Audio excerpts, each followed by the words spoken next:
I can't die. Henry Bishop sat at his desk working when his boss, Mr. Karn, came to his desk. Bishop, you were supposed to give me the Compton report this morning, he yelled. I want that report on my desk before the end of the day, he bellowed and stormed off. Loudmouth bastard. I wish it were legal to kill people like him. He's giving me an ulcer. In order to forget how much he hated Karn and his job, Henry spent his weekends going to the beach and wandering around the city. One Saturday, he stopped at a curio shop. This is a fascinating place, he said looking around, and picked up a dusty book. Boy, this is weird. There's only one page. You don't have to die, he read. I wonder what the characters below mean. I've never seen characters like those before. As he wondered about the book, a man appeared behind him. May I help you with something, sir? This book.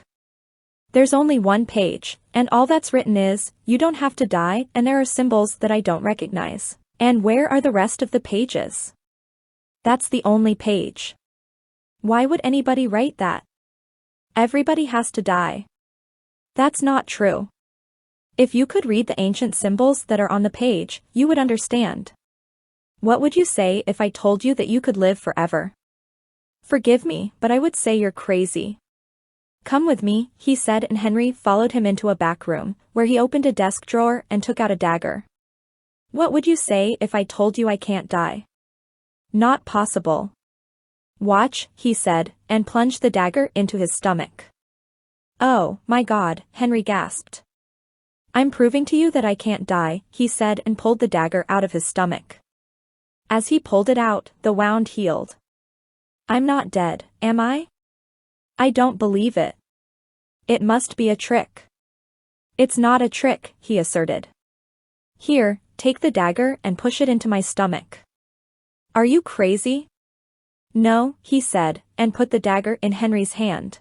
Henry stared at the dagger and watched the blood that was on it evaporate.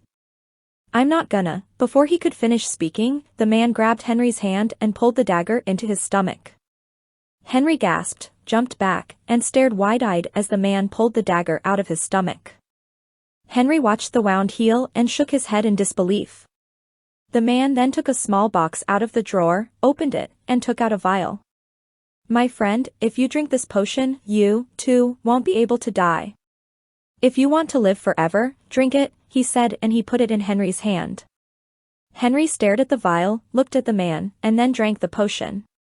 He waited for something to happen. I don't feel anything.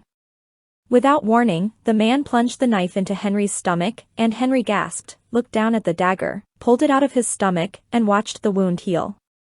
Oh, my God.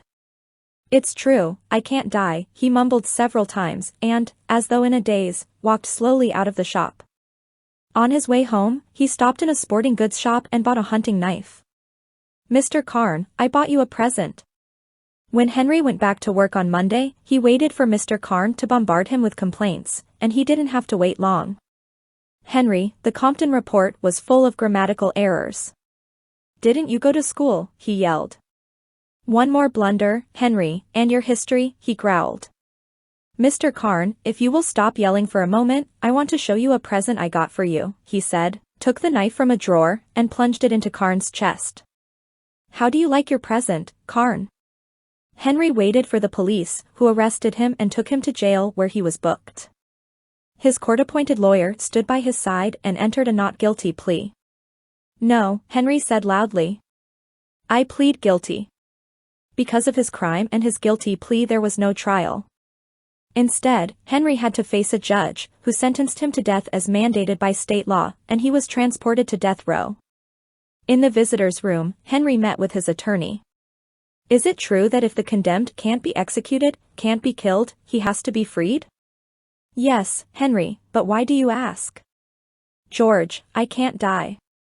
Soon I'm going to be free. I will have gotten away with murder. You can't die. That's impossible. Everybody dies. Not everybody, George. You'll see. And I don't want you to file any appeals. 2 weeks later, Henry's lawyer visited him. Henry, good news. The state Supreme Court has abolished the death penalty. Your sentence is now life in prison without the possibility of parole. Henry, the state saved your life. No. No, he sobbed. They can't do that. I want to be executed, he sobbed, fell to his knees, and pounded the floor with his fists, and 2 guards dragged him out of the visitor's room. I can't spend eternity in prison.